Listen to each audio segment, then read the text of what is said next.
cut, leave you laid out on the floor. Try to duck and roll, hit and miss, now you counting stars. Should've practiced more, should've hit the mask, get out there more. Claim that you're the best. You gotta show me, son. Actions over words, baby boy. Is you real or what? Talking way too much, world come. Back sports, talking way too much, world come. Back sports, talking way too much, world come. Back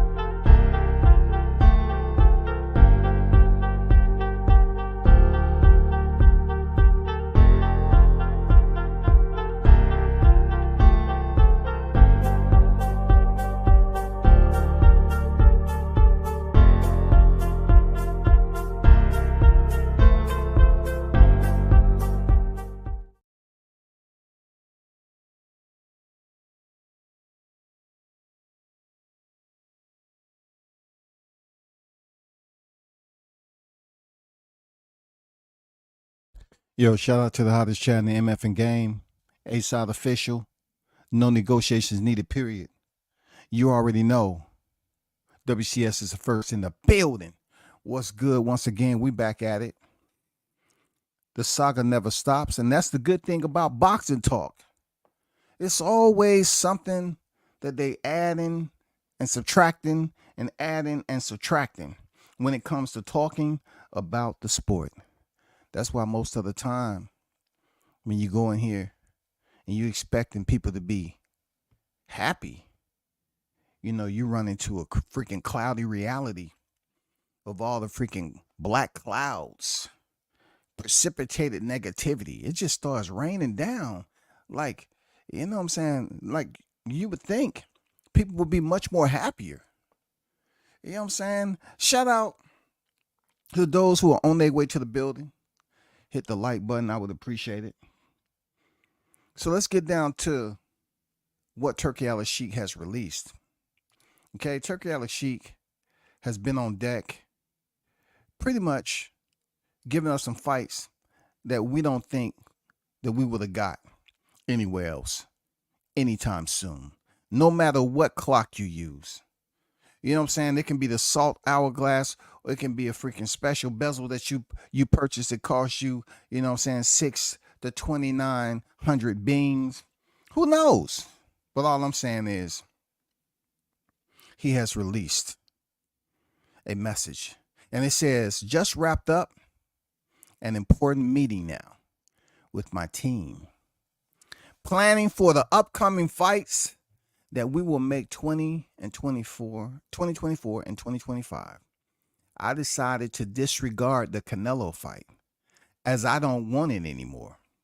Instead, I will be focusing for the U.S. market with bigger fights, especially for the legend Crawford.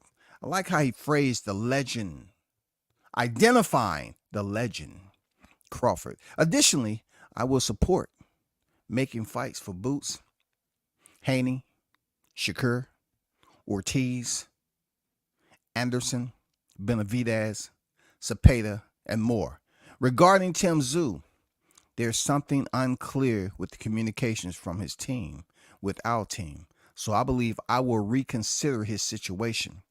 And for the rest of the world, definitely, I am focusing on Riyadh season card, Wembley edition, 21st of September, AJ versus Dubois.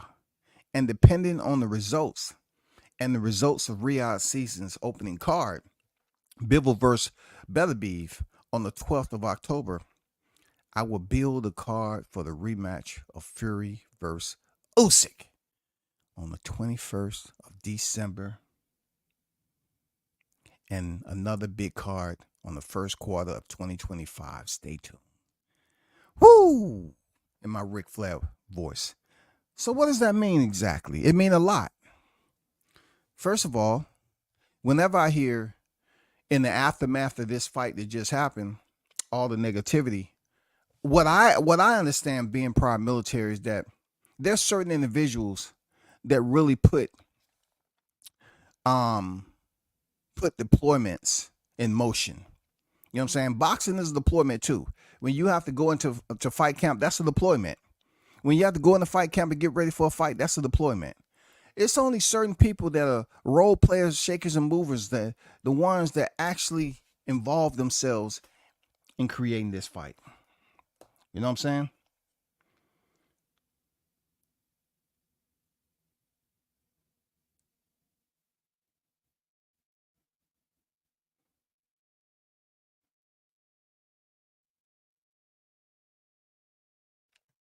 So, what I do understand clearly, being at a point where I was taking orders and giving orders for my time, lacing up the boots, you have to pay attention to those who are very critical about a sport that tends to keep their boxing fans unhappy. When you hear the criticism of big fights, whether it's a fight on the main card that was below the main event, you have to say to yourself, don't stress out about it. Just understand it's always going to be that way. It's always going to be like the story never ends. It's never going to be a final chapter to boxing. This sport is going to continue to extend itself, go on and on and on and on and on. There's going to be so many fights and moments that you can look back on that you can say, okay, I appreciated that fight, but I didn't appreciate that. Right now, it seems like we're more unappreciative about what we see in front of us. And then we go out here and totally convince people that social media boxing, news is very unreliable. I'm being honest. Is unreliable in a lot of ways. I'm not encapsulating the entire social media realm, but it's a lot of individuals out here that just loves to speak negative about a situation because negativity brings attractions. The attraction allows people to gravitate to that particular topic because they may not know, they might be casual fans or they may be hardcore fans. But that seems to be a common theme right now, reoccurring theme. That's what it seems to be. Let's get down to it. So Turki Alalshikh is said disregarding the Canelo fight. And I like it. The reason why I like him disregarding the Canelo Alvarez fight, because Turki Alalshikh is the one that's the shot caller, not Canelo Alvarez. Canelo's at a point right now where he's been on record as saying that he gets nothing from Crawford, right? He gets nothing. Now he's saying it's easy money. But if Crawford is easy money, right, why should we take it serious that you're asking an absurd amount of money to fight a fighter that's easy money? If you were smart, you would say it's going to be a tough fight and keep it that way and have people thinking what they want to think, because you know how quick they are to assume or insinuate based off your words. That's all I'm saying. He's now saying Crawford is easy work. I hear people out here saying that Crawford's lost a step. He's old. He's dated. He's a groggled old man right now. You know what I'm saying? But for Canelo, you have been on record several times over saying you get nothing. But when the 3-fight card came out with PBC, you had Charlo on there. You had Errol Spence Jr. and you had Benavidez. How was Errol Spence taken in consideration at once upon a time, in the same division as Crawford at the time? But yet we was up here thinking that we was trying to get the Crawford Errol Spence fight. But they was planning to fight you, Canelo. They was planning to, give you a 3-fight deal worth this amount of money. But now you're trying to get that for one fight. For a fighter who has more accolades. A fighter that you've been avoiding. A fighter that you've been on record as saying that you don't get anything from. Now you want 100+ million strictly for Bud Crawford when you say he's easy money. People be sticking their whole foot in their ass. If you want to talk about mind games, you should have played mind games. If you believe he's easy money, play the mind games and act like, it'll be a tough challenge. You know what I'm saying? That's what you should have did. Played the mother effing mind games. Because then you wouldn't have discouraged the hand that was going to give you your highest payday for a fighter that you don't consider the biggest test of your career. You don't consider Crawford the biggest test of your career. No matter what they saying out here in the general public about how the performance played out, Canelo doesn't run boxing. He's just the employee in the system of boxing. That's all. He made very, very astounding wealth. And I don't care about a person's money. Salute to him. I have nothing bad to say about what Canelo has been able to do in the sport, at his job, millions upon millions. Salute to him, because boxing doesn't have a retirement plan, and he made it the best that he possibly could in this sport. On the flip side of that, it becomes a bit shameless when he's represented as, the face of boxing at this point in time, and he's trying to convince people that Crawford, he means nothing. He gets nothing from it. But yet you want a high ticket. It makes no sense. How can somebody be easy money and you get nothing from the fight, but yet you're outpricing yourself? If he's not worth anything, why would you raise the value? I don't understand that language. I do look at it like you're just pricing yourself out purposely. You know what I'm saying? That's what I get from it. You're pricing yourself out purposely. I want you all to see something right quick. Okay? This is a little clip of Crawford's fight, right? And because the reason why I want you to see it, because there was a lot of moments, windows, air pockets in this previous fight that a lot of people just didn't pay attention to because they was busy hoping and wishing Madrimov lands something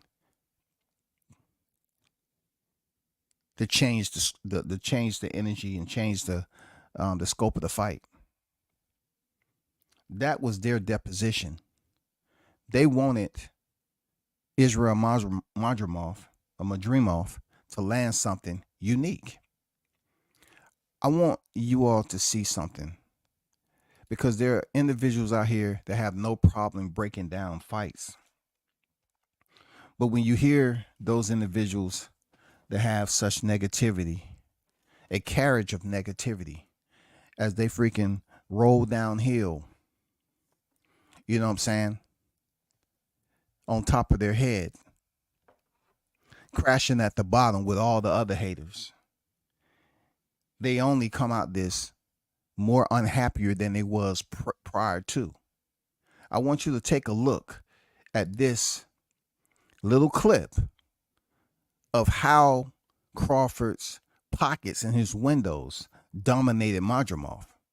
Now, film, they can say a lie. If you got AI and you edit it, you can say a lie. Hey, you can say what you want. Real talk. But I want you to pay attention at the beauty of Crawford in this exchange. And then you listen to the people that the voices that's out here trying to insinuate that he didn't do anything special. You know what I'm saying? We all knew there was moments in the fight that he had a damn good exchange. He showed his boxing IQ. He showed his experience on the championship level. Let's get it.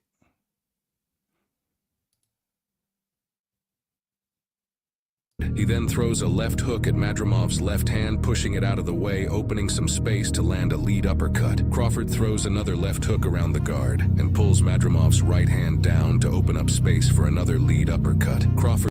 That's some technical shit right there, huh? That's some very technical boxing that's going on. And Madrimov is tight. He's balled up like a cat, a feline in the winter that's on the front porch. When you say the power doesn't transfer over or he wasn't a threat, look, it reminds me of Jihad Tucker when he was fighting Nico Seknashvili. When Seknashvili made the ultimate mistake of smiling at Jihad Tucker and after the first round and leading to the second round, he too was balled up. This reminds me of that.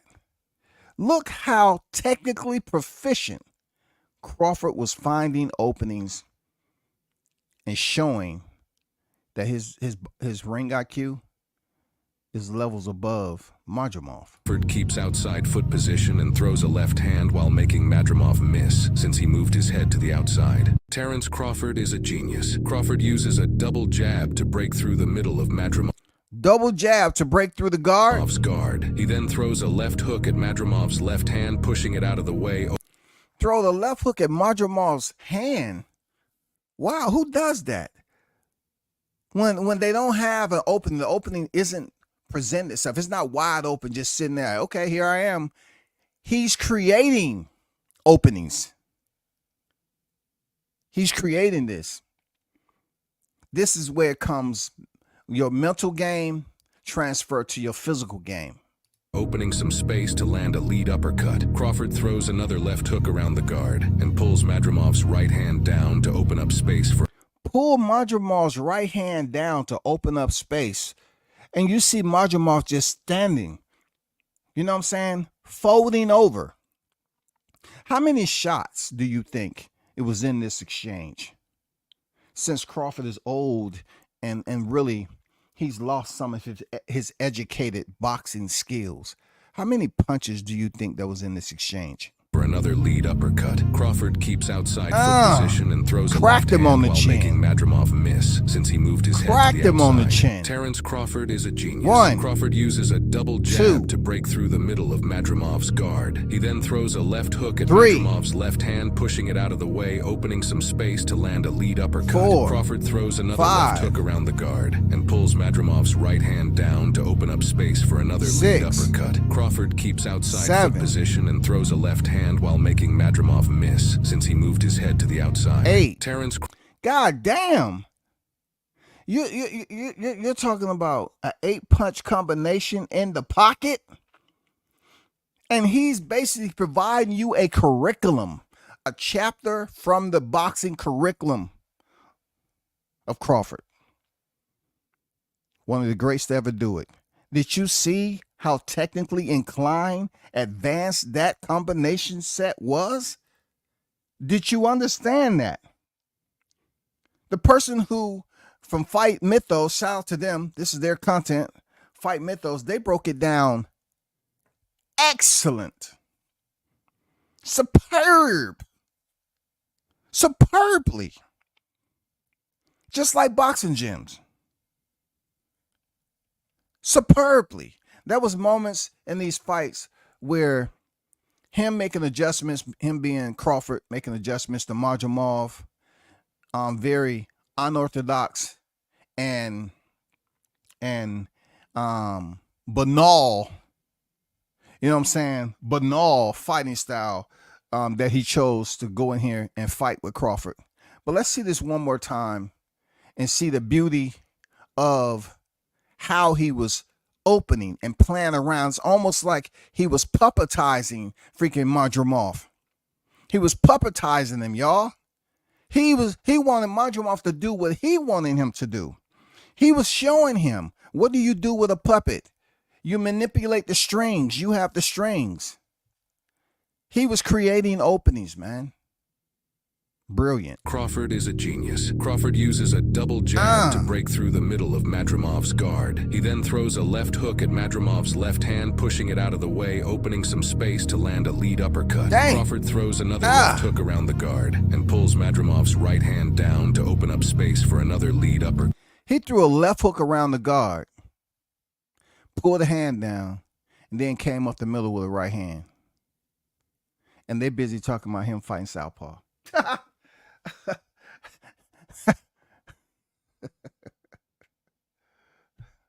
The blasphemy.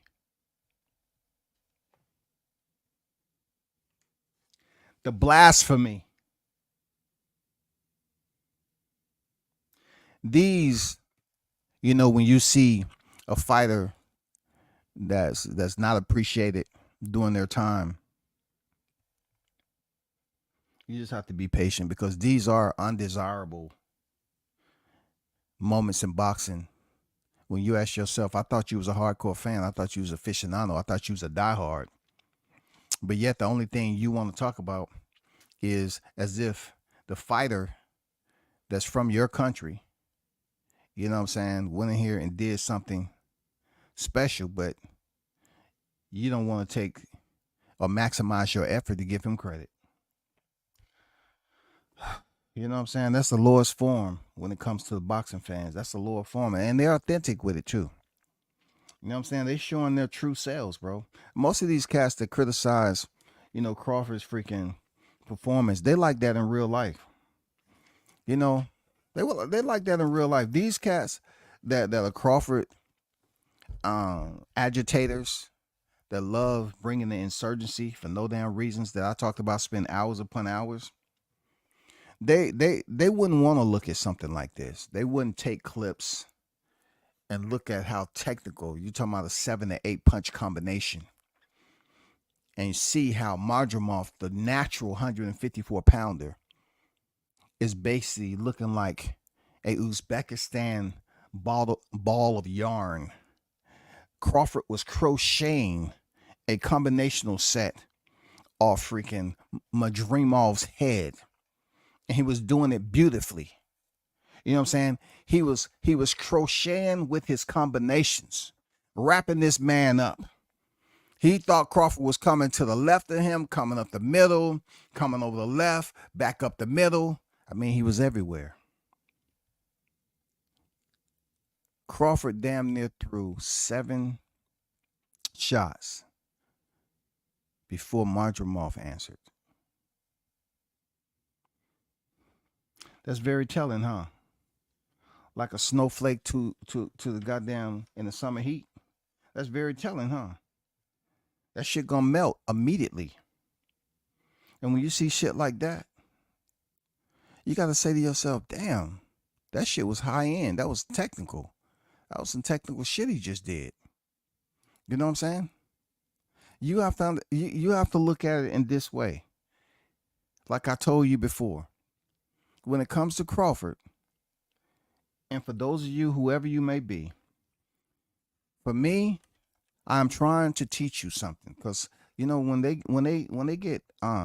certain people get older, you know what I'm saying, they tend to be, they supposed to be a bit more wiser, right? But then when they hear somebody else trying to explain something to them, they say, oh, I'm already old enough, you don't need to, sit up here and counsel me. I'm not trying to counsel you, but what I'm saying is too many people that take this shit personal online when it should just be all about the boxer. It's people that'll sell themselves out just to make a negative comment about a fighter they don't like. You got, niggas wanna get my number for what? What you want to get my number? Give it to another nigga that don't like me, so they can play on my motherfucking phone? Look, this Crawford is, I'm not breaking bread with him. He's not providing me any freaking compensation, no monthly compensation. I support the brother based off what he's did and how I favor his skill set. But to hear the flattery of insults, based off this weekend of a 12-round championship showcase, it's no honor. It's no honor in this at all. Boxing is a tough ass sport. But when it comes to trying to impress the fans, I tell people like, yeah, it sucks you're not able to get an interview with some of your favorite fighters, right? And I can understand why Crawford is the way he is. I'm not too much of an easy person to just link up with like that in life. I never had a big circle, so I can understand, and also I can understand some fighters are assholes. Some fighters are legitimate. They have their own persona, and then there's other freaking fighters that's just assholes. But in this particular case, people will be mad because Crawford don't want to do interviews. But you have to look at the ones who do venture over here to the YTC. You have those who's trying to make a point. It's crazy. I'm like, you've been wishing, praying, and hoping for this person to come over here. And you get them over there, you always want to bring up something negative. You know what I'm saying? Something about a old fight they had, they didn't look good. Something about some negative that happened, a time in their boxing career. They might have been arrested, or, you just want to bring up something to get a reaction. That's what most people are talking about. And a lot of people, these individuals, all they're doing is just jumping out of bounds, committing fouls and jumping out of bounds, man. With this criticism, they just want to say it wasn't all that. He's this, Canelo is not running boxing. Canelo isn't paying himself. He doesn't have an investor that's paying himself. So to hear Turki Alalshikh say what he said, I like it, because there are other big fights that Crawford, he can attack the 154-pound division. Don't have to worry about no preposterous $150 million. Real talk, y'all. It's preposterous. It doesn't make any sense to me. You know what I'm saying? It doesn't make any sense that you speak very low of a fighter's meaning something, a fighter's career having any value to you stepping in the square with him. But you have proven to step in the square with other fighters, which the value and the praising of their career is absolutely below the very same fighter that you're denouncing in Terrence Bud Crawford. You have people on your resume that haven't came close to winning their first championships, but you graced the square with them anyway. Am I right or wrong? Am I right or wrong, y'all? Let's look at the Edgar Berlanga, who out of his, let's say, 6 out of his last 7, 5 out of his last 6, 5 out of his past 6 fights have been unanimous decision. But I believe his first 16 fights, if I'm not mistaken, were stoppages. And then Demond Nicholson put a stop to that. And then he had another UD with Caceres. And then Steve Rose, a UD. And then Angulo, a UD. And then Quigley, a UD. I didn't hear people talking about Edgar Berlanga getting old and he shouldn't fight Canelo. I didn't hear all the outrage, but he's getting his shot at Canelo. He hasn't even won a single championship. He'd rather whisper sweet nothings and talk about he's been dreaming about Canelo. I've been dreaming once upon a time. I've been dreaming of you. I like somebody dreaming on me. That's what Canelo said. I like he dream of me. I like it. I'm on his mind. Edgar Berlanga, the Playboy, said, Canelo was in his dreams. But this man was knocking out everybody. That seems to be the theme, right? Crawford wiped everybody clean, wiped their nose at 147, right?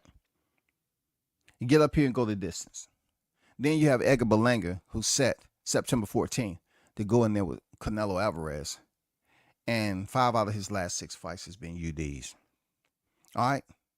Then you look at Canelo, off his Dimitri Bivol loss. He went the distance with Golovkin, John Ryder, Jamel Charlo, and Jaime Munguia. So look, let's go back before that. Before the Dimitri Bivol, he stopped Caleb. He stopped Billy Joe Saunders. He stopped, surprisingly, Avni Yildirim. Because we know Avni Yildirim's value as a fighter is much higher than Crawford. Woo! When you say Avni Yildirim, you better stand up, position of attention, thumbs on the trial scene, head and eyes, mouth shut, straight to the front. Aye, sir. You better give some goddamn respect when you say Avni Yildirim. Calvin Smith, we know that was, he was on his undisputed run. You know what I'm saying? But he went the distance with Daniel Jacobs. What I'm trying to say, it was pockets in Canelo's career where he too went the distance with fighters after stopping some big name fighters like Caleb Plant, Billy Joe Saunders. Caleb, and went the distance with Caleb Smith. You know what I'm saying? Stopped Sergey Kovalev. Went the distance with Daniel Jacobs. There was moments where Caleb, his last 4 fights have been all decision, but no one's speaking on it. I guess if you have over 60 plus professional fights, I guess you don't have to knock nobody out. But yet Crawford's older than Canelo. Canelo's 34 years of age and nobody's talking about old. But yet, when Crawford stepped in there with Spence, they was talking about he's aging. He might grow old in the ring when he fights Spence. And he was 35 years old when he fought Spence. You know what I'm saying? He was 35 years of age, 1 year older than what Canelo is. And he went in there and put on a performance like that. Turned 36, would be 37 in September as a 4-division champion. But the crazy part about what I'm hearing is that these humans that call themselves supporters of boxing, they're getting too invested, emotionally invested in a situation that you can't change. I'm trying to be your unemployed life coach now for free. I'm doing this shit pro bono, goddammit. Have some respect. I'm trying to take you out that cubicle of stupidity that you all nice and snuggle. You know what I'm saying? You know, no, I don't want to go out there to society. No, I want to stay right here. You have that pouting and shit. I'm trying to take you, remove you, extract you out your cubicle of stupidity, your bubble of ignorance, and help you understand it's okay to have the freedom of speech and like and not like certain fighters. But just to always have something negative to say for general purpose, just for recreational purposes, is stupid. It's just stupid, man.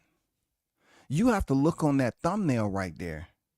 Like I told you yesterday, the 4 divisions that Crawford has been a part of, with every negative comment that you all are making, can you change? In hindsight, can you change what is registered to his entire wiki, his boxing ledger, his box rec, all of it, all of his recorded accolades? Can you change it? I just want you to try to deal with yourself right now. I want you to have accountability for yourself when it comes to this boxing shit. Because this has been out of control. And I know certain people don't have any type of discipline with themselves when it comes to, being critical of a fighter. But let me also make you aware of something else. Crawford's about to leave the sport.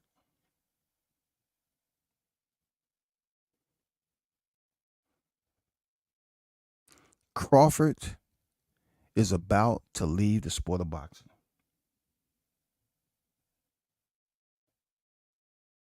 The fighting pride of Terrence Crawford doesn't have an extended calendar on his manifesto. He is on a short spread before he steps away from boxing. Did y'all know that or not? The only reason I'm asking you this is I'm trying to get you to understand is you don't have to put so much hate into being so descriptive about his performance just because he went the distance. Just because you didn't pay attention to the beauty of how he was creating openings. That's boxing. Everybody's boxing is different. Just like I say, Jahad Tucker has some of the best defense and rhythm and flow in the game of boxing. No matter if you talk about him on a regular basis, he has one of the most superb rhythms of boxing inside close quarters, slipping, defensively sound, along with his offense. A lot of people will sit up here and talk about how Madrimov was Faint Master Mob over and over and over and over again, knowing damn well if that would have been an American fighter, it would have been, the booze would have been chaotic in there. Don't nobody believe that to be a fan-friendly style. You actually think all of a sudden, just because, check this out, just because Madrimov was able to slow the pace a little bit with Crawford, now you think every fighter believes that's the style that's going to beat Crawford now? Because if you believe that, then you need to take a look at the box rec and say, oh, he won that fight. Oh, he won that fight.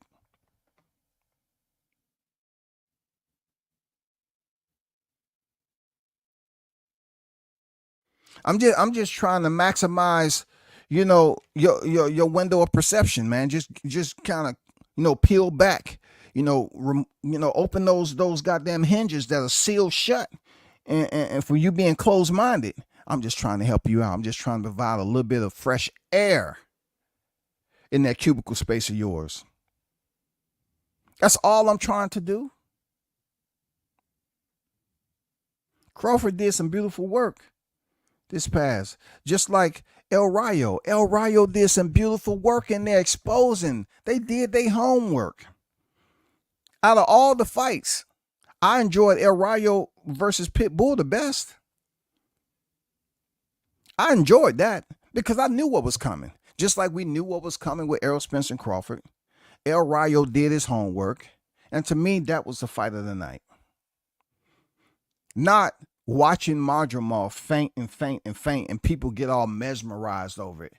Oh, wow. I ain't never seen so many Crawford haters wrapping duct tape and kite twine around Madrimov's sack and swinging like Tarzan so people can see them. They was having such a great time. They love sitting up here fakely. They was being fake, y'all, disingenuous. They know goddamn well he don't have a fan-friendly style in that freaking faint shit. Feigned damn near 30 times in the first fucking round. And they were criticizing an American fighter for that. But yet they want to glorify and co-sign Madrimov's fainting. You know goddamn well that shit didn't look good. And you hear people talking about, man, the fight was boring. It wasn't because of Crawford. It was up to Crawford to take the titles. So being that they understood how much of a threat, the measure of threat that Crawford was, if Madrimov had the balls, the cojones, to press Crawford. And he's a true 154 pounder, right? Why didn't he have the cojones to press Crawford and put his weight on him? You know what I'm saying? Like, they love to think like, hey, man, he's stronger than Crawford, man. He's this, he's that. Why he didn't press him? Because they knew the measure of threat for a counterpuncher like Crawford is duly noted. They knew that shit. They didn't have to call the attorney general for that. They seen it. They seen the T-Mobile massacre, goddammit. They seen what happened. Majumov was timid, fragile. He had to warm up. He said, oh, shit, oh, shit. Every feint, oh, shit, oh, shit, oh, shit, oh, shit. Now or later. Now or later. Later or now. He was just trying to psych himself up. The goddamn press Crawford. Real talk. Like I said before, man, don't be discouraged on what you're hearing out here about this fight. It's no way, shape, or form inquisitive. It's just the way people tend to carry out their day when they hating on a Pacific fighter. That's all. When it starts to draw down on Crawford leaving the sport, they're gonna put their focus on another fighter. That's all. You know, you look at the entire achievement process of Crawford. No matter what you think of this past weekend with him and Israel Majumov, you know, he lasted to the final bell, but his style, that's not a moment we want to remember. We don't want to remember that shit. Crawford, there was several times where Crawford hurt him and had the bigger fighter, supposedly the natural 154-pounder, holding on. Yeah, it was plenty of times. This man didn't even defend his title. So when you look at the results, he came out with what he came in the ring for. He came in there as the challenger to take the title away from Majumov, and he did just that. There's no confusion. You know what I'm saying? Just because you know, you hear all the rhetoric out here on the YTC, don't let it discourage you in moving forward with the fighters that you support. This shit has been going on forever and a day, man. Don't let it get you down. Like, look. Hey, how does a grasshopper look when you step on it? Does it have a chance of survival? Real talk. You know what I'm saying? Real talk. Just think about that. When you hear the negativity out here, just step on it and keep moving. I guarantee you, it's no grasshoppers walking around here and say, man, I'm a survivor, dog. I'm a survivor. I got stepped on twice, man. I don't know what type of shoes that was, but they didn't get the job done, man.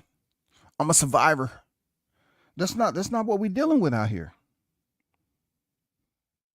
These haters ain't trying to survive. They're trying to kill off any notion that people may have in supporting the fighter that they don't like. And it was Deontay Wilder. He's gone from the sport. Then now it's Terrence Crawford. And next is going to be probably Shakur Stevenson or, you know, I don't know who it is. But I know they very picky about hating on a foreign fighter. You ever heard them hate on a Nui? Gennady Golovkin? Alexander Usyk? No. They went at Tyson Fury only because, you know, he was connected to Deontay Wilder. And a lot of people really didn't, you know, like Tyson Fury like that, but they was going for him for the win when he fought Deontay Wilder in February 2020, but just because they didn't like Wilder. That's point blank, period. But just the fact that they were still going for Fury, and he's a known drug cheat and lost his titles and all that other shit, abandoned mission, and then was in another controversial fight. That just goes to show you, man. You know, people don't have no morals and principles when it comes to supporting fighters. They will basically overlook everything of their core values and say, you know, I'm going to support them just out of spite because I don't like Wilder. I'm going to support them out of spite because I don't like Crawford. I totally get it, man.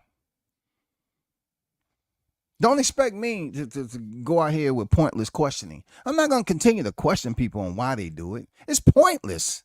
I'm not trying to sway them either way. I go ahead and talk my shit and they get mad and personal with me. Like if you someone that call yourself a friend, but you're mad at the fighter that I support, you never was a friend, first of all. And I'm not going to kiss your bitch ass because you got bitch assness in you. For real, I'm never been an ass kisser. I'm not going to do it. But, you know, I'm just trying to find out what is keeping you driven. This is fucking boxing. We're not at the tables. People are so irate that Crawford won once again. Why do y'all like doing that to yourselves? You like creating, look, vehement, like you like going to hell, man. You'll go down to hell knowing what you've heard about it. But I gotta go down there because I heard that they love listening to negativity in hell. So I'm gonna go down there and talk about Crawford. I heard they got Wi-Fi down there too. So I'm gonna go down there and try to get me some more subs. And that's the perfect place right there. They're gonna listen to me today. They're gonna listen today. You know what I'm saying? They're gonna learn today. I'm gonna go to hell. You going to hell knowing it's hot, sweaty, muggy. And you do anything within your power to spread the word of hate about your unfavorite fighter. That is just insane, bro. For real, man. That's insane. You know, I don't sit here, you know, and think about, you know, certain people that drop me messages.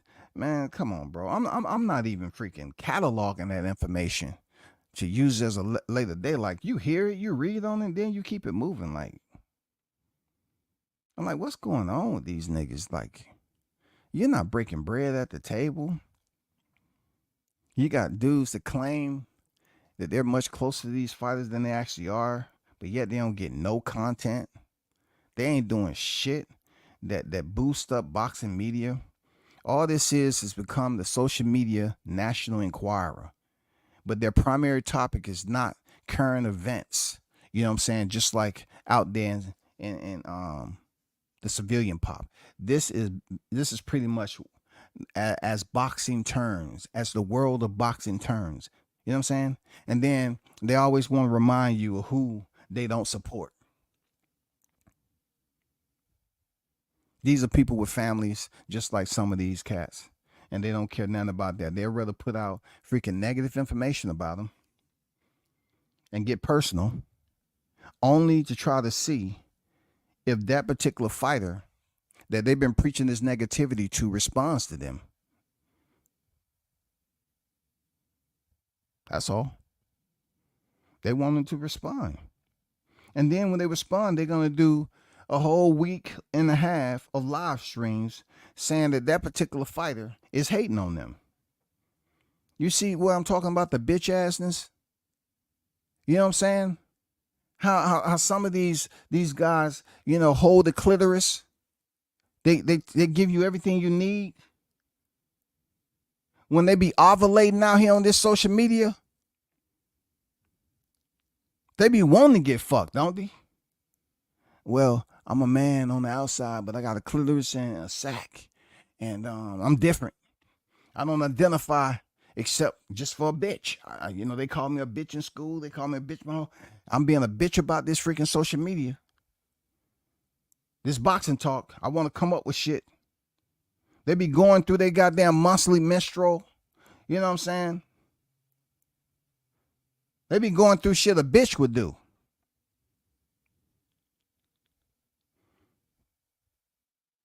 But they be getting into it with other dudes.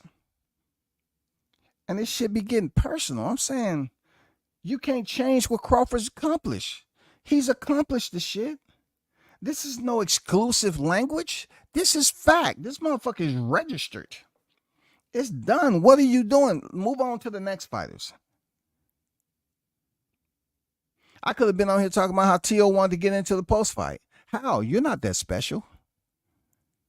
You're not that special. You up there like a little groupie cheerleader on the sideline trying to fuck with Crawford when he going into battle. Who did you like that?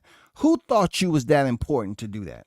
I don't see y'all talking about that, but yet y'all want to talk about racism. Man, nobody was giving a damn about what you had going on. Crawford went in there and he had business to take care of. And he went in there and got it done. You know what I'm saying? That is the whole point that we're talking about right now. Substance. A lot of what's missing in boxing, talk, and content creation is substance. It's always hating on another fighter, talking ill about another fighter, And I heard Crawford, in an interview recently where he said these same people that's talking shit, this is not verbatim. These same individuals that's talking shit about me are now in the same room shaking my hand. But yet they trying to tell you it's just business. You know what I'm saying? It was just business.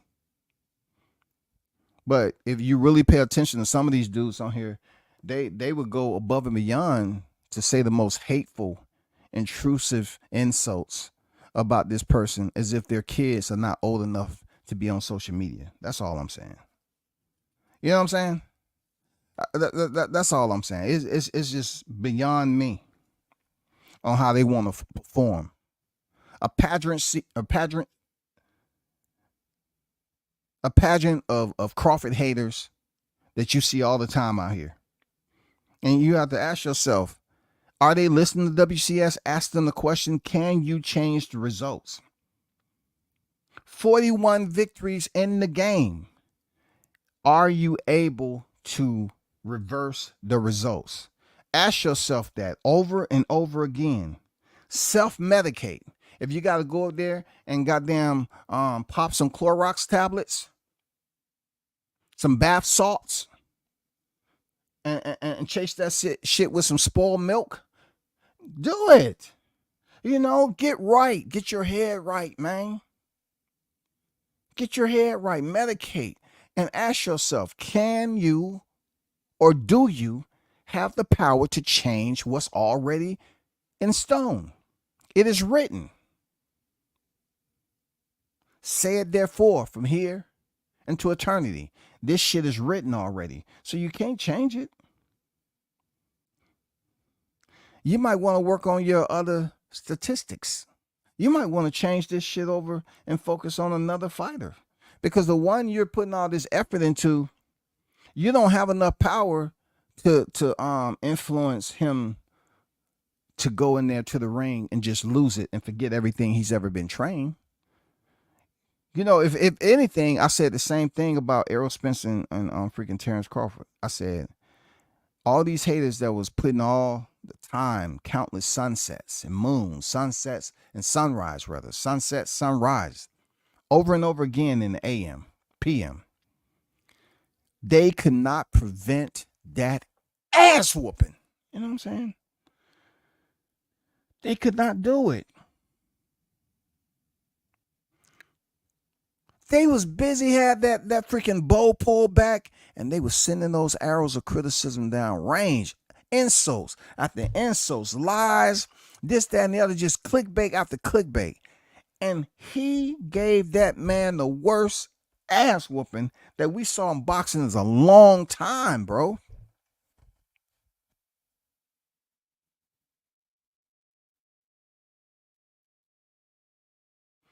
They said, oh, that was surprising.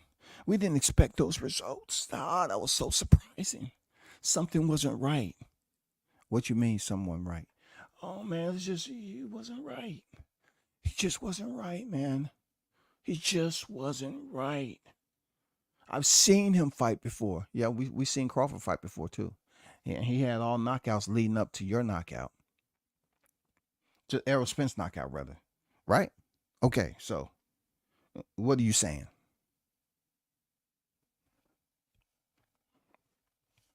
Let me get to the chat right quick. The hottest chat in the MFing game. Salute to everybody that's on deck, man. Shout out to my boy Christopher White in the building. What's going on there, Christopher? Salute to you, brother. Big Blunts and Boxing on deck. OG, what's the word? You got it, man. You already know. Shout out to Blunts on deck. King on deck, I see you. What's good with it? Yeah, we don't need the quackity quack quack quack. Canelo Alvarez, the only duck I know with red hair. You know what I'm saying? Let him be. Let him be. You know what I'm saying? Let him be. We're definitely, it's not enough time with Canelo being 34 years old and Crawford being 37 in September for us to go back and forth based off some insane amount of a purse for a fighter that you've criticized. That's not smart. That's not a good look. You know what I'm saying? That's not a good look. It's just stupid. Real talk. Shout out to Miss BITCH on deck. What's good with it? Outlaw Pugilist Reloaded in the building. Salute WCS, salute to the chat, no doubt. Travis Bryan on deck. I see you. Yeah, the hate for Bud is real stupid. It's real stupid, to be honest with you. And you know, every time they come out with something, they'll put in a title like they're premiering something else about Crawford. They're premiering something that nobody's heard. You know what I'm saying? Look, I thought the whole deal was that you knew so much about Crawford that brought you to that brought you to the borders, right? That you said to yourself, I know so much about him, that's why I don't like him. That's why I feel the way I do. That's because you have familiarization with Crawford already. And within his career, you was dissatisfied. That's what I thought, how we think, right? That's what I assumed. But then you take a look at how they was treating Madrimov. Most of what they want to highlight about the fight, they don't come out with their first words critiquing Madrimov in such a negative stance. I don't see it. So how can you take a fighter that you don't know with a style that you're unfamiliar with, along with the fighter himself, right? That's really did nothing, absolutely nothing spectacular in the United States of America. And he's fought over here plenty of times. No one was talking about him several months ago. How can you say to yourself with an ounce of dignity and say, you know what? He did what he had to do. He was the champion. You have to ask yourself, when Crawford was the champion at 147, they was piling on, flooding with criticism about who he fought to get the championship. But yet Madrimov fought for a vacant, and per the fights that was already accessible to us on social media, he didn't look all that well. But they're raving about his style against Crawford only because it went the distance. But yet they only used 2 days and a coffee break to talk about Jermell Charlo going in there with Canelo Alvarez. And goddamn sprinting. Forget no allows. Jermell Charlo, his 60? Oh, he got one of the best 60s coming out the goddamn gate. That man went over there and didn't put up a goddamn fight.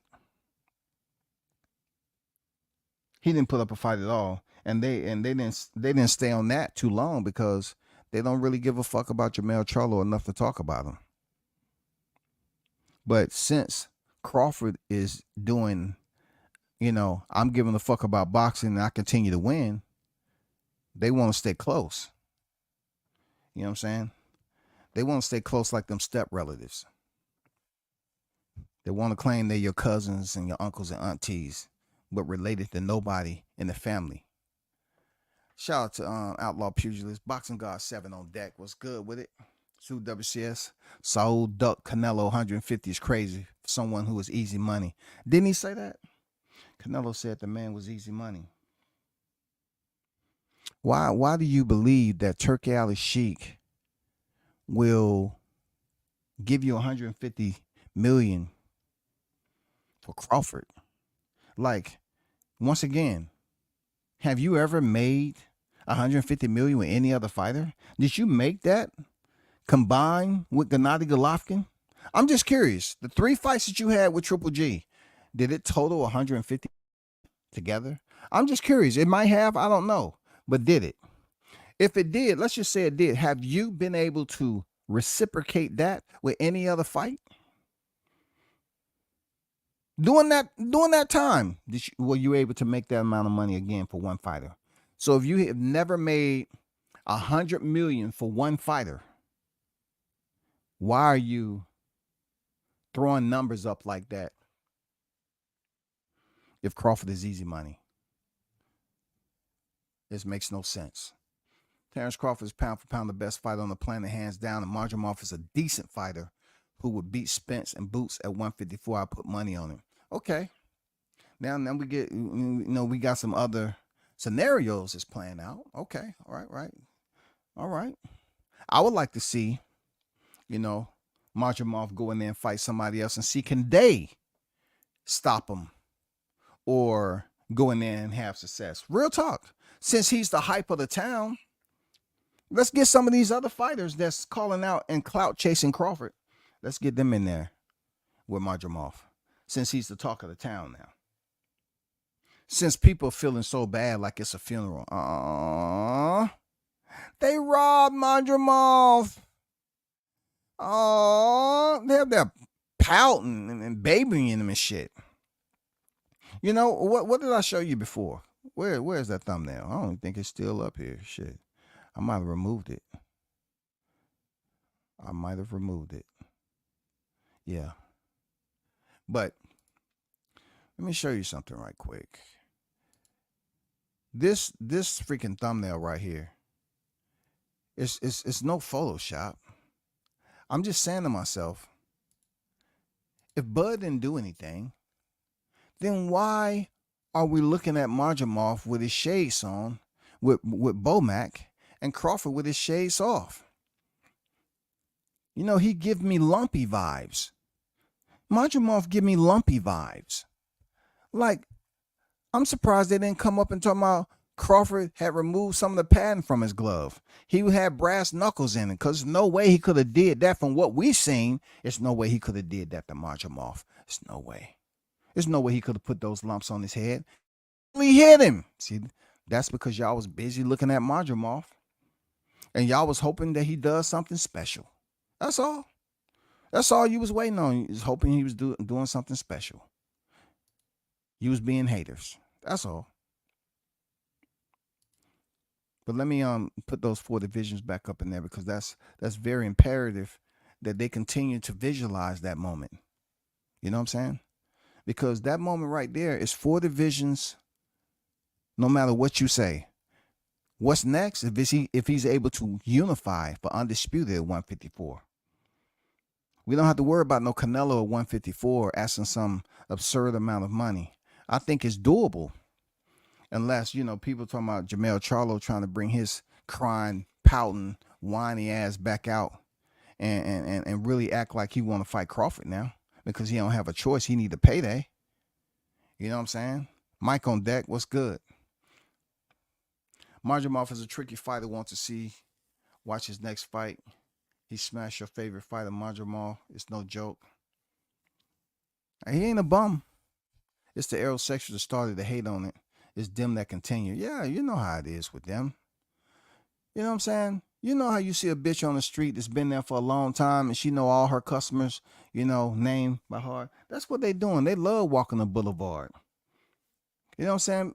People ride by and say, lean in, and smack the shit out of them. And they say, man, I hate that shit, man. Damn. And every time they tell their ass to lean in, they lean in too. Get to work. Lean in, smack. Damn, God damn, I didn't do anything. Get to work. You're L-sexual, right? Get to work. Be a hater.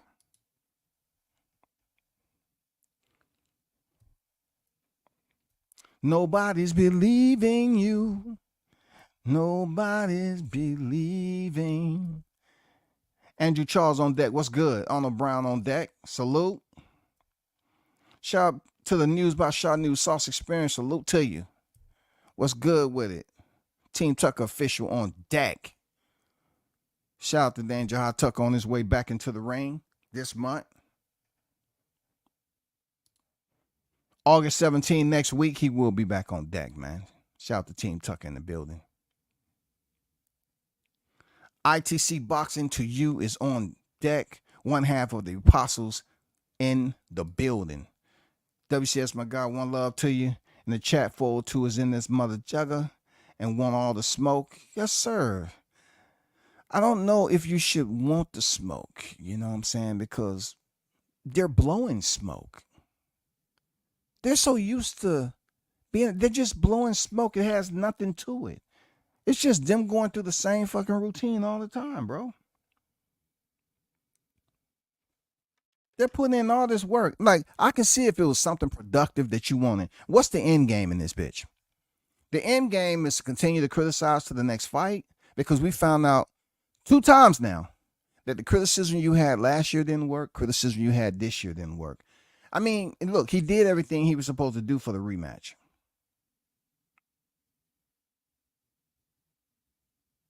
He did everything he was supposed to do, right? They said, hey, he's supposed to do what? They wanted him.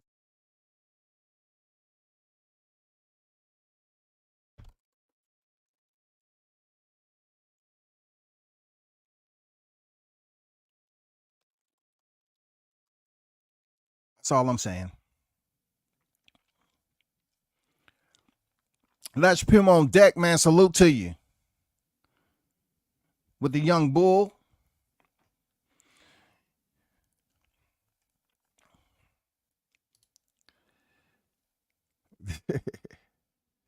Hey, you gotta have the strays, man. One thing I know about that little stuff I put on them damn crumbs, they come over here every now and then and sniff and eat that shit, man. They find out it wasn't food when they get down the road. That shit wasn't food. They down at the ER getting their stomach pumped. I fed them that hater nutrition, you know. Jamal Nee's in the building. Salute to you, brother. I see it as a huge compliment that Canelo wants 150 million to fight my favorite fighter, which is older, smaller, go figure. That's a solid point. You know, all I'm trying to say, Nee's and the rest of y'all in here, right? How can you want the biggest ticket of your career for a fighter that's easy money? You're not even playing ball correctly. Like, you're not, bro. As long as you've been in the game, you don't know how to play mind games. You just at a point right now, you feel that you just dictate the order. And I want 150, give it to me, and I'll get in fight camp. Turki Alalshikh said, I'm done. I'm done. And Canelo saying they never received the offer. They don't have to receive an offer. It's called a phone call. It's called a conversation. Why would they send you an offer and they have no idea or indication of what they send an offer for? When they talk to your people, we have this thing called communication via mobile devices, email, you know, all of that. Even a handwritten letter. A handwritten letter. We have it. Pauline on deck. Salute. Salute to all Liverpool in the chat just passing through. Shout out to Liverpool boxing fans. What's good? Salute to y'all. Yeah, you know, you have the strays that come over here. Let's just say there will forever. Shout out to Travis Bryan. Salute to you. Let's just say that it's always gonna be, like, once again, there's always gonna be some type of individuals that's frowned up and stressing the fuck out, right? Over Crawford's win. I mean, just think about it. They've had bad days at work already. This is Tuesday. They've already had bad days at work, getting reprimanded because they're walking in there with an attitude. Why? Nothing that you're doing is going to stop this man from going to the Hall of Fame. That's all I'm saying, bro. I'm not even freaking high end with, like, I'm not breathing heavy. I'm not calling motherfucker bitch ass nigga. No, I'm just telling you that he's a Hall of Famer right now. He already had his hand casted. So regardless of what you didn't like, you have the right to critique. So whatever you didn't like, I totally understand how you coming in here with biased blinders on. And you saying, I don't see anything good he did. I get it. I don't see anything good he did. You know, I just want to be fake. You know what I'm saying? I want to reach out to the boxing population as fake as I could be and spread this freaking this negativity and rhetoric. That's all.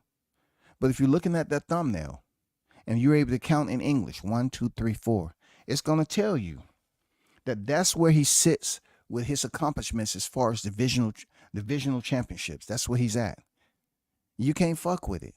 And this is me coming to you as an older, you know, dude I'm on the back end of my life right now. I'm just trying to provide that wisdom of love. You know what I'm saying? That's all. That's all. I'm just trying to help you understand if you have other things that's more important in your life that really, organically should piss you off, focus on that. Focus on getting that shit straight. But this stuff that you're talking about with Madrimov, a fighter you don't fucking know, and he has such a beautiful freaking style, and knowing that that's boring as hell, wasn't nobody, man, come on, bro. We had already seen Jarrell Miller and Andy Ruiz. That damn near make you want to put 17 Ambiens and a goddamn double shot of damn Hennessy. Take it to the motherfucking head. I'm like, oh my God, bro. You know what I'm saying? Now we get to the main event. We looking for fireworks. And Madrimov is up here, Faint Master Marv, and people's up here complimenting him because, wow, with 10 fights, he was so disciplined. Yeah, I got it. But shout out to y'all, man. I'm at an hour. Shout out to the hottest chat in the MF and game. Appreciate y'all for pulling up. We'll do it again later on. I'm out.